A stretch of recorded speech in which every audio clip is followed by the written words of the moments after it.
my brain. Still I complain. I know that my heart does beat quicker than yours, my sweet, but I don't refrain from loving you. Everything about me is faster. I'm quick to cry and quick to forgive. I'll always be a miniature disaster. Baby, just never stop loving me. Baby, just never stop loving me.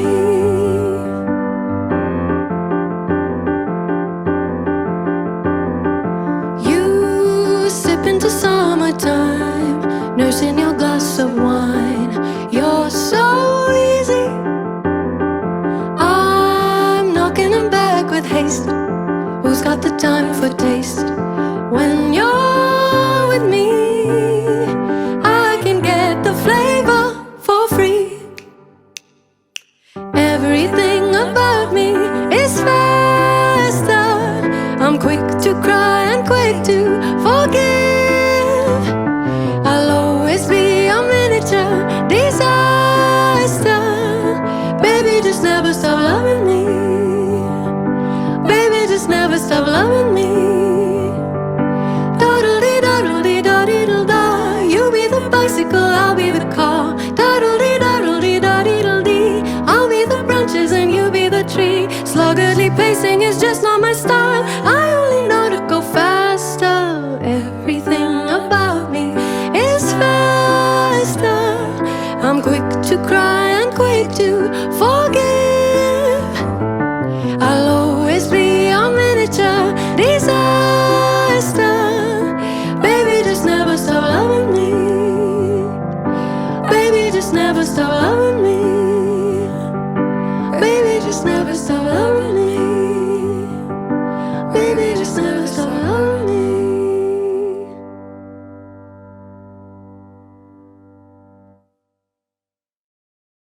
Hey, Dot. Hello? I'm excited. You just played me a brand new song. Yes, I did. And when did you write the brand new song? About 3 days ago, which is something I like to do from time to time. That's so fast. Talking about faster. Yeah.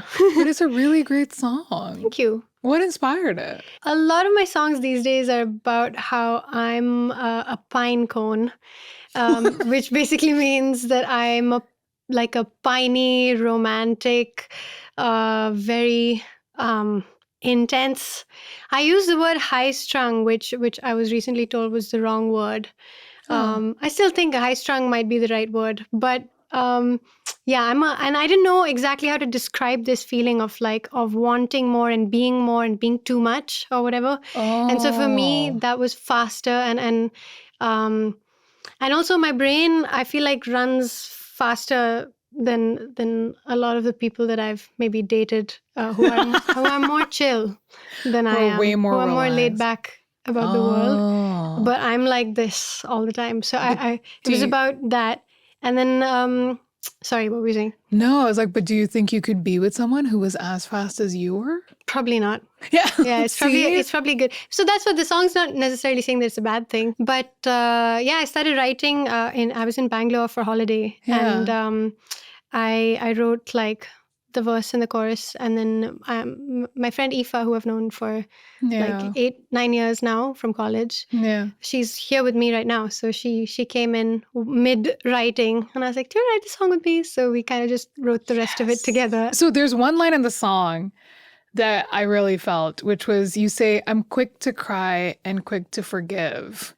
Yeah. And it's like one of my favorite, because I don't know if everyone feels this way, but I feel like after the pandemic, I just have absolutely zero control of my emotions. At the drop of a hat, like I'll just tear up. I don't know if you feel just sort of like 100%. I mean, I don't know if it was pandemic related just to me. your life. I've always worn my heart on my sleeve. For Yeah. Sure. Yeah. I don't know. I feel like I can't hide anything anymore. I'm just always, I'll be weeping or I'll be angry or I don't know what. Yeah.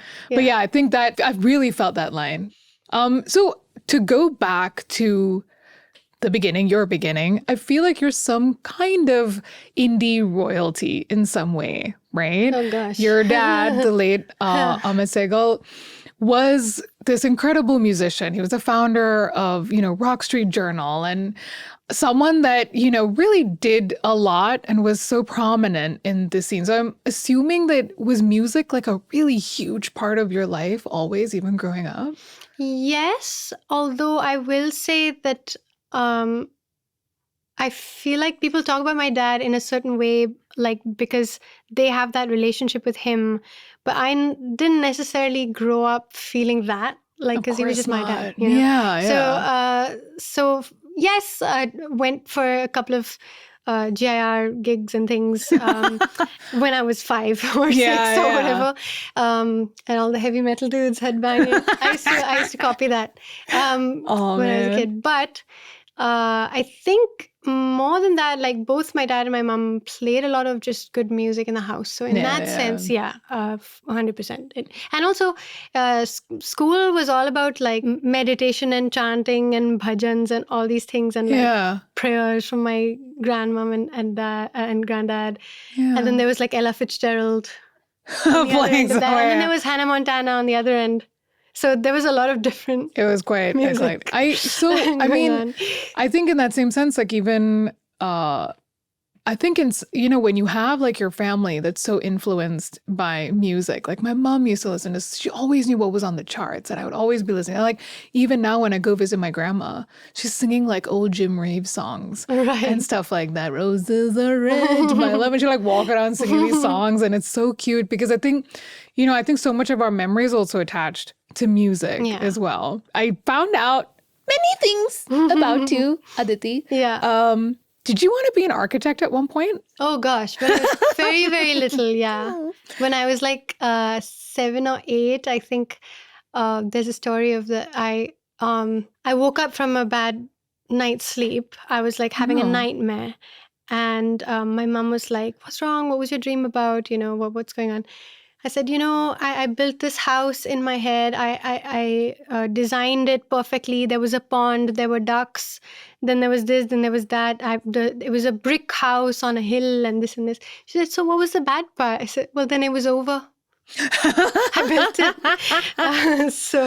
I wanted to be an architect when I was like 6. So like in a dream at 5 for 5 minutes. For but 5 minutes. You also wanted to start like a music school. And they were like, oh, like, was that another thing? Did I? Yeah, I think at one point. How did you find that out? I have a researcher who like digs into everything. I know it all. Did you like talk to my mom? I don't want to be so I just wanted to ask you one thing. Many things. But yeah, music school. I think my naive young 11, 12, 13, 14-year-old brain, I don't even know from what period this is, but it's true. But yeah, I think I was interested in education. I'm doing a degree in education now, so nice. But I didn't quite know how I wanted to live that part of my life, that education part, because I realized later down the line I didn't want to be a teacher, so now I'm studying. It's a research degree, so it's it's a very different kind of thing. Yeah. So when we're talking about music, I mean, even right now, even though you're telling me that like I haven't played keys in like 2 years, but you started playing keys really young at the age of like 6 or something. Yeah. And you were making music or at least writing music when you were like 12 or something. Yeah. Do you remember the first song? Yes, I remember the first song. You have to tell me. There's a funny story about it too. I'd love to know. The first song I wrote was called, it was so cheesy. It was called Smoke Turns to Fire. And it was written on the guitar. Oh. The first songs I ever wrote were on guitars. Because I don't know why. It just, because piano was always classical for me. So I learned classical piano, and then I never thought that I could write a song on the keys until much later.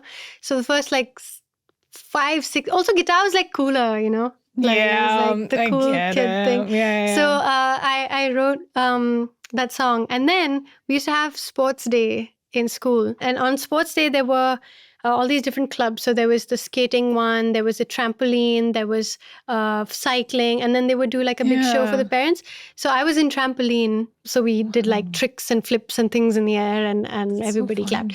And our sports coach person said that, hey, can we use your song as the soundtrack? So it was very funny. It was very silly, but yeah. So then that was the soundtrack to my trampoline. Yeah. So you literally composed the soundtrack to your own performance? Yeah. I love that. It was like this indie young girl voice on a guitar, and then everyone's like flipping on the trampoline. It really didn't go. Do you remember the song? Can you sing a bit? I don't remember. I can find it, but like I don't remember. It's somewhere deep dark in my computer. But so was the first band you were in called Blank?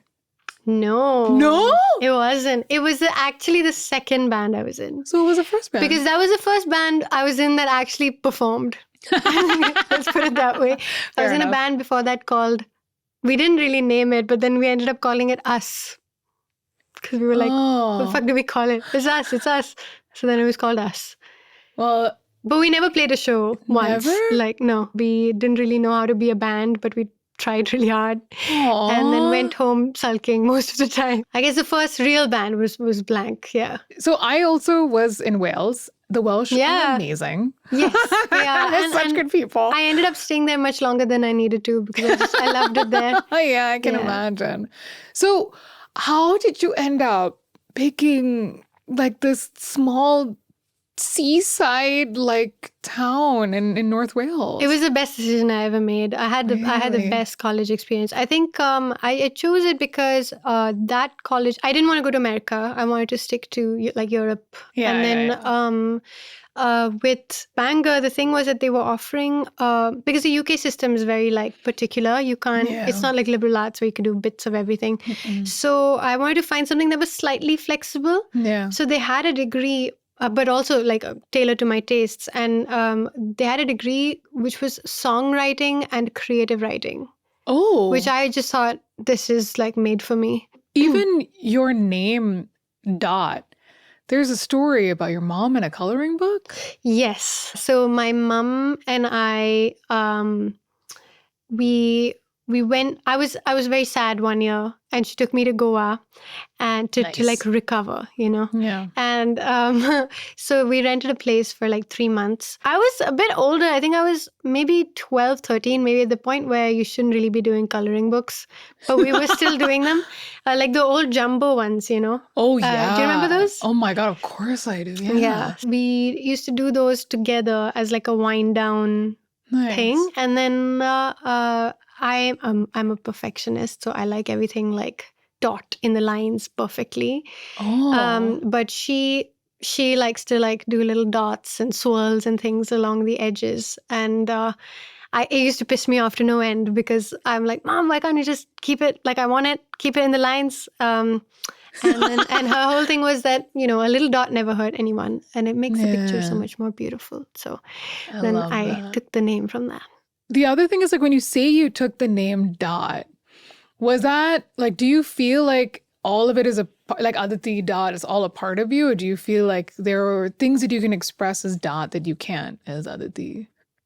I mean, I wouldn't say that Dot is a persona. When I moved abroad, I actually pretty much changed my name. So all my friends in the UK know me as Dot. I just introduced myself as Dot. Yeah. So there's a song I have called Sunny Days. And the first line of that is, I cut my hair and changed my name. And that is how I came to be.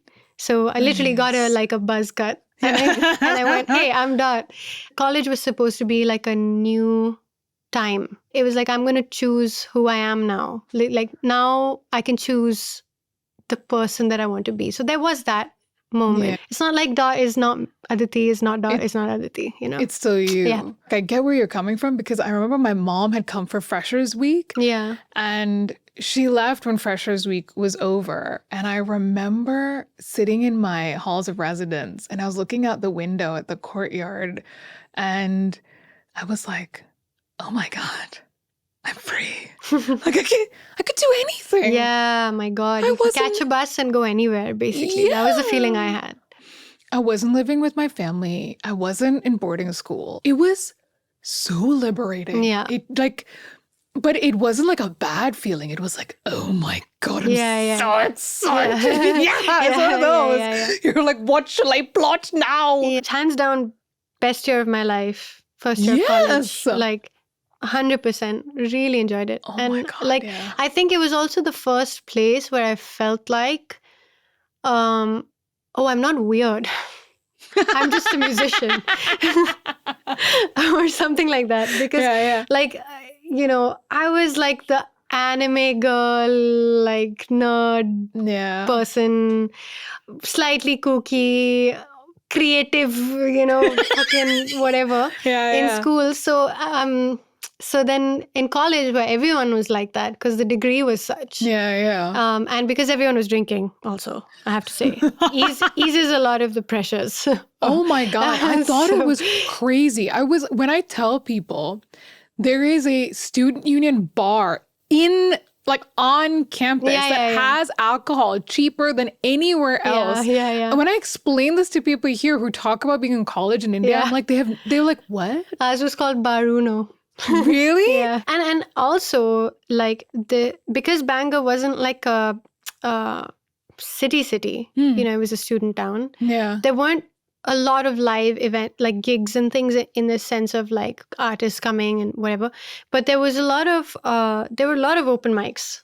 And that's kind of where I cut my teeth, quote unquote, as a musician. Because every Tuesday I did what I just did now, where I would write a song in the practice rooms and then I would just play them at the Bellevue, which was one of the open mic things. Every Tuesday. Cool. They used to drag the piano out for me. Everyone else was a guitar artist. They used to drag the piano they had. I'd be like, oh, this girl's coming in. And so that holds a fond place in my heart. So I went through every single song you have ever put out in your life. So I wanted to ask you, what I've noticed is that you have this volume of music that you've written, and obviously you're studying to like write songs. Where and in what way, like, are these songs like tumbling out of you, or do they take time, or are you cultivating them, or you actually have 100 of them and you're whittling it down to 2 and a mixture of everything you said. I have like a huge backlog of songs that I haven't. The thing is, I put out those things in 2017-18. It was just very instantaneous. It was like perform at the Bellevue, put out the video on YouTube, not really thinking that it would do anything. Because, you know, if you don't share your work, you get really caught up in how much you fucked up. and what you would change and this and that. So it just became a practice that like whenever I would write something, I would just share it with someone or put it on YouTube or whatever. But now it's come to a point where I don't want to do that anymore. I'm a little more guarded with I still love to just write and put out because I think my heart lies in the writing. It doesn't really lie in performing or like the studio stuff. I just love to sit by a piano and write the songs, you know. That's the thing I enjoy the most. It's the place that I get the flow state is that, you know. And I forget to eat kind of lost. And I think now there are some songs that just come out. Like I think the one that Faster that we made like quite quickly. So good. But then there's a song I'm working on now that I know is going to take me a long while because it's hitting something that's like I've never had the guts to talk about before. So it's like that will take longer because some songs just need to be treated with a lot more care, you know. Or they just need time a little. They need time. They need and so then I have like a Notion page. I'm also kind of a data science freak. Project management. Yeah, I mean I got into like the whole like relations and this and that on Notion. So but yeah, so I have like I call it my song refinery. So it has like the different stages of where, and I have like 150 something on there right now, which are like in various stages of being written. So yeah, I'm trying to be a little more deliberate now with the stuff that I'm writing, and I'm trying to learn the skills around it production skills and working with other musicians and all those things that I never really got when I was younger. I'm trying to do now. Yeah, especially working with other people, which I struggle with. Really? Yeah. In Yeah. what I'm way? much better at it now. Yeah. But What's the part that you struggle with? People are just bugging? no, people are lovely, but people are intimidating because they're good. I choose the people I work with because I admire them, and I'm very easily intimidated. And secondly, because I'm super like in tune with other people's emotions. So like if somebody's like not having a good day or like not enjoying the rehearsal, like I'm very concerned with how my band thinks about my work. Somehow that takes over, and my own creative gut doesn't speak when I'm so anxious. Yeah. So I'm trying to, I think I've done pretty well this year in moving past that. So I'm very excited about my new album, which I'm doing this year. I'm excited about it too. Yeah. So what's the second song you're going to play for me today? I'm going to play for you What Eddie Said, which Who's is... Eddie? It's from my new album that's coming out. Does your album have a name? At the moment, it's being called Sea Creature on the Sofa. We shall see whether that changes. So why Sea Creature on the sofa? So Sea Creature on the Sofa. Let's see if it stays that. I mean, we will know. This will become a piece of history now. Were there a lot of sea creatures in Bangor that we don't know about? This is about a particular moment, particularly long-term breakup that happened. And it was like the last day that we kind of knew that it was all done. It was all finished. And we were playing video games on the sofa. And there was a sense of like, yeah, it's over, but we're playing video games, you know?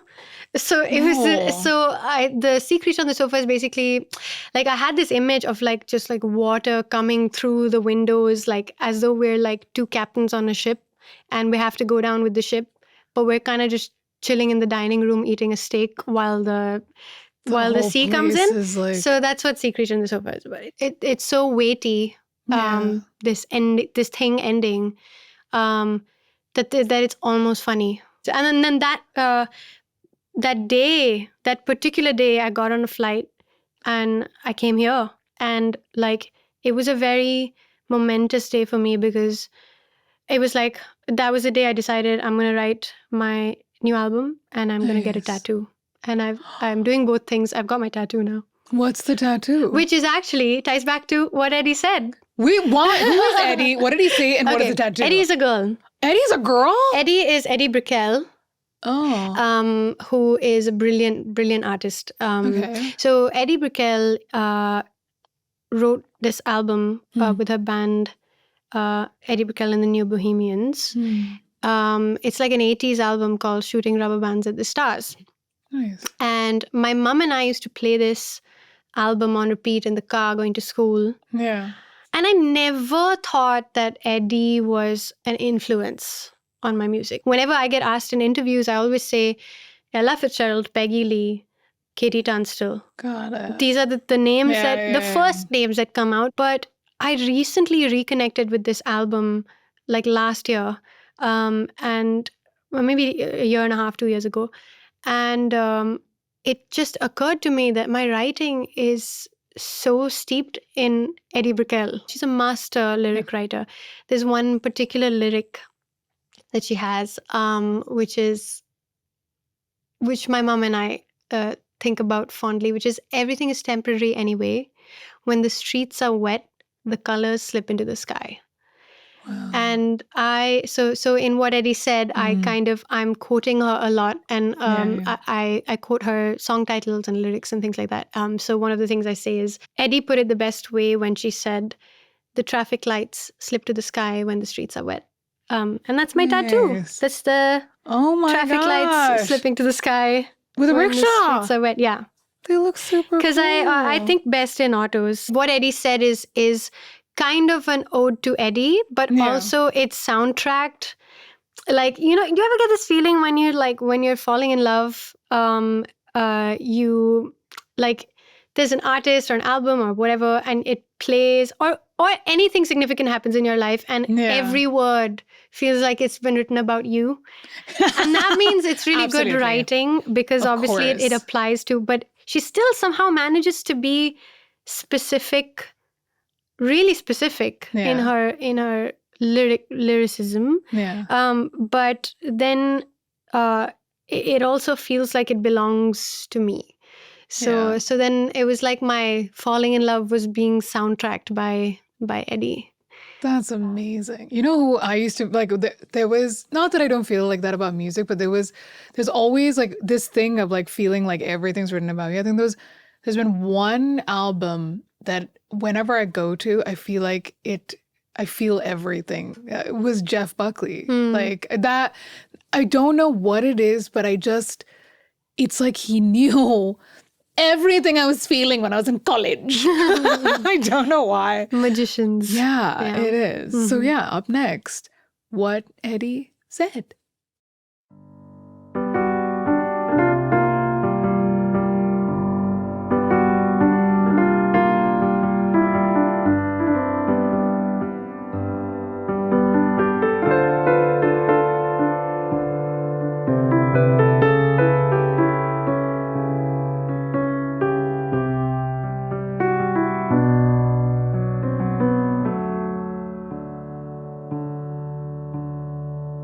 Eddie put it the best way when she said the traffic lights slip to the sky when the streets are wet.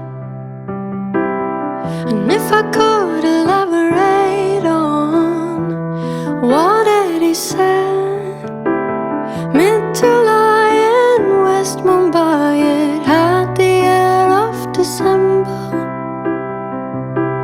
It's the blush of the dawn seeping through the feather chiffon. And the moment you're gone, I go on. What Eddie said, I'm just talking to satiate, and all it does is aggravate you. Say it's too circular, and I'd prefer the silence to the sighs.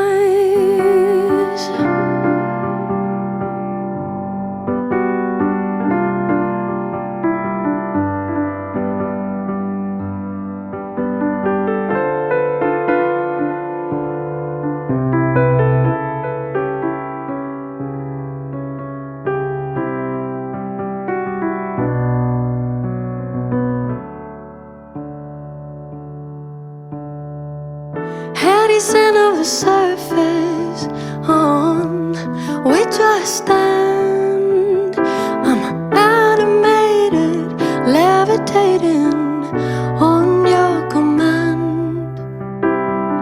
Bury me in the half-light, I'm ready to leave. Who's to say I've got my way when all I do is remember?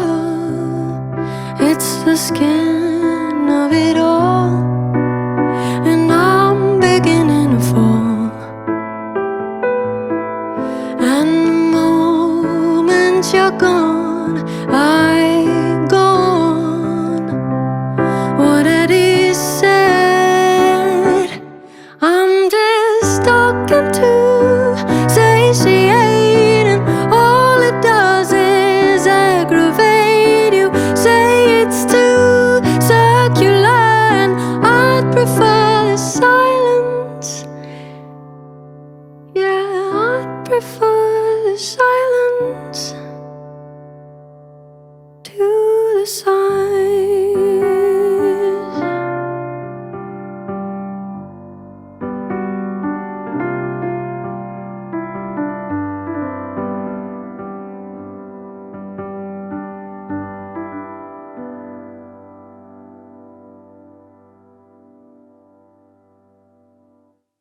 You know, listening to your music and getting to know you and kind of understanding a lot of the things that have inspired your music and how it's all kind of come together, I'm firstly super excited about your new album that you're working on that hopefully will be out in 2024.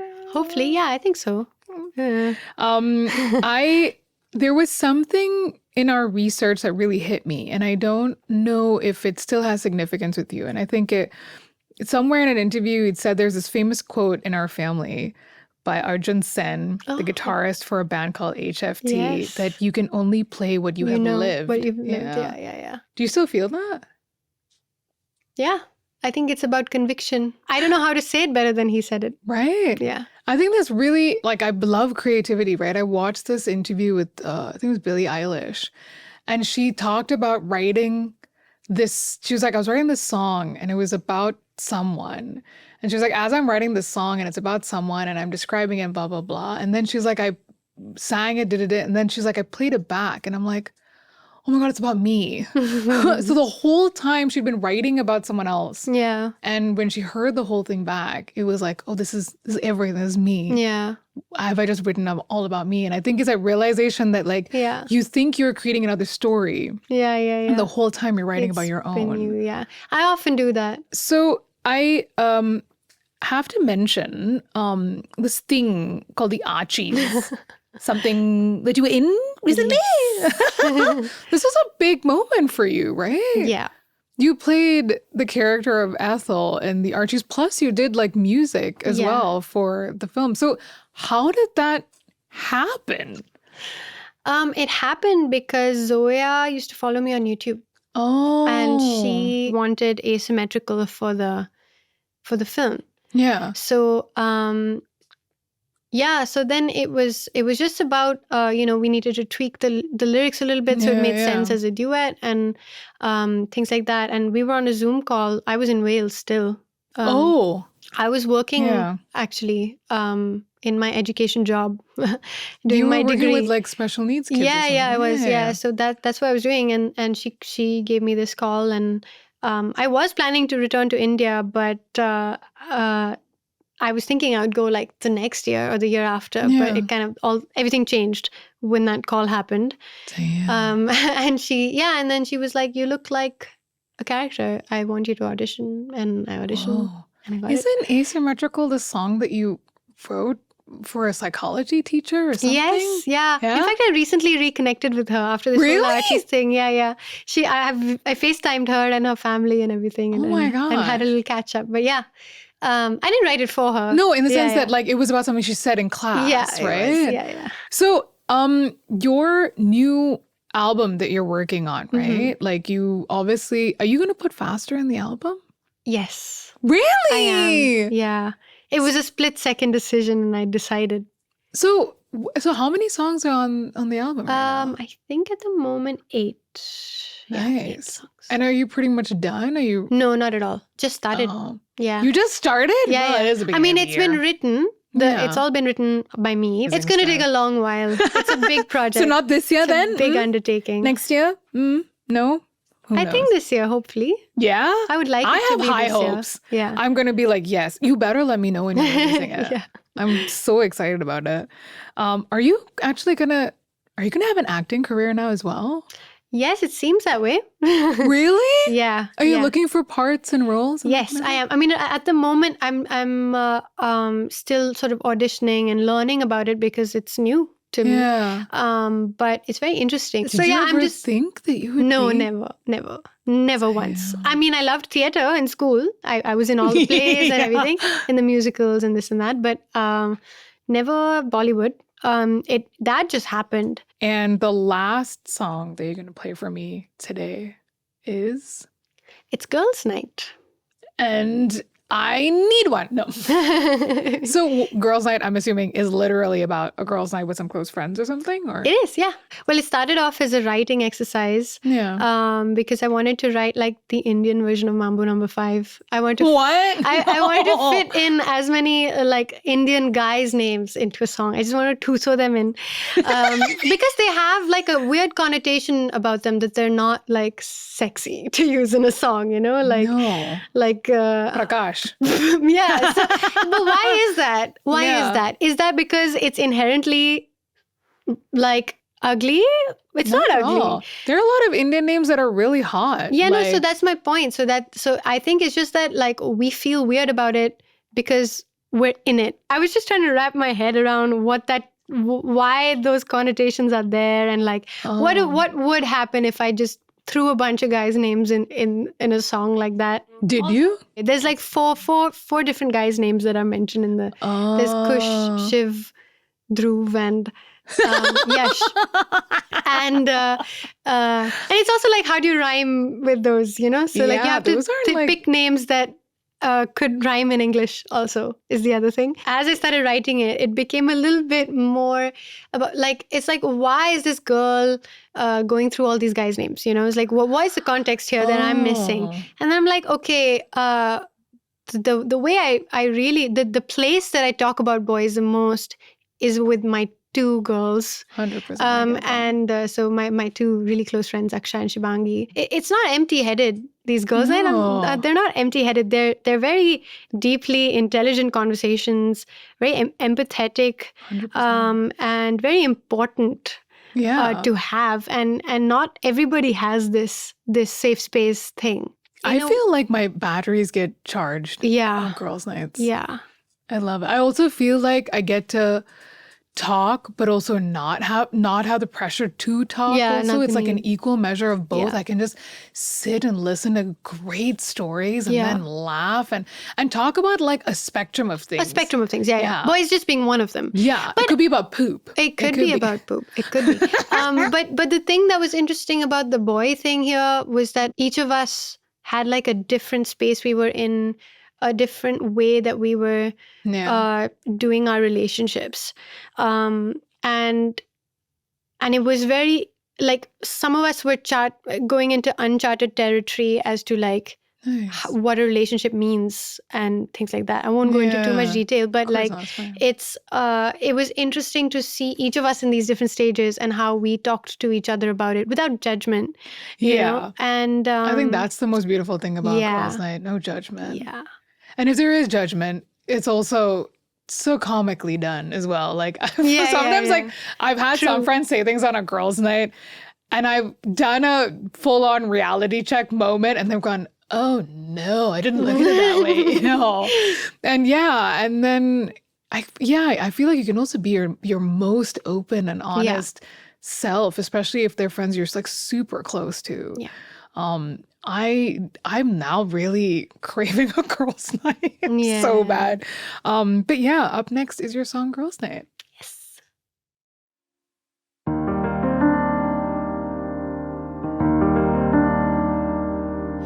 Meeting up in my apartment, the three of us got a lot to discuss. So grab a pen and piece of parchment.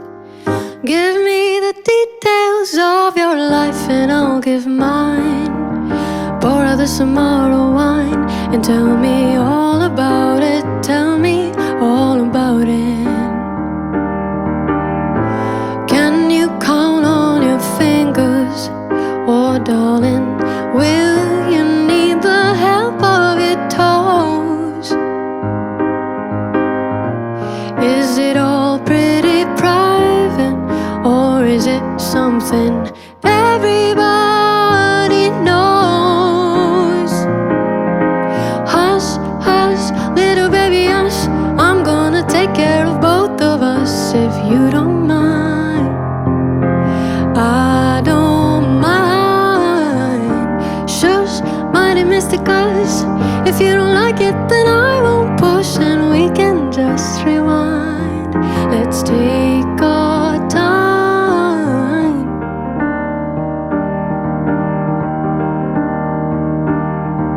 Pass around the teacup ashtray.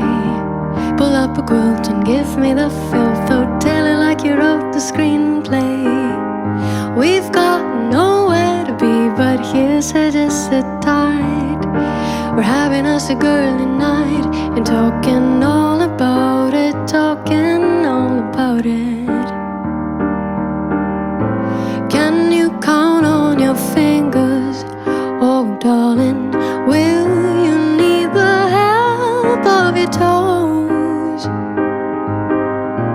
Is it all pretty private?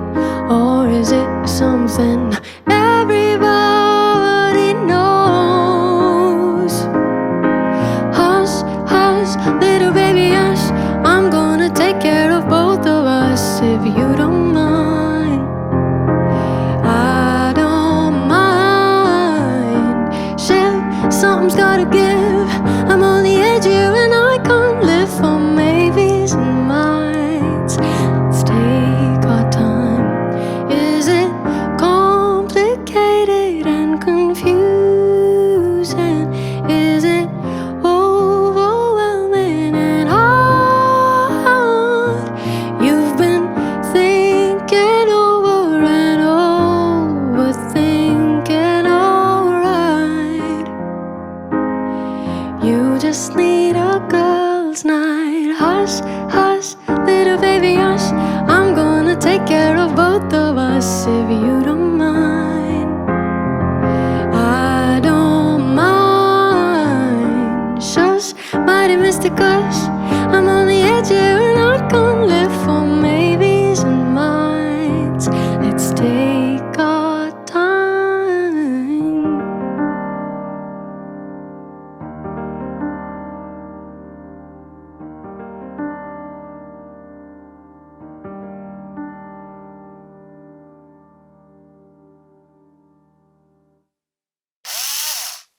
Don't forget to like, share, and subscribe, or they won't let my family go.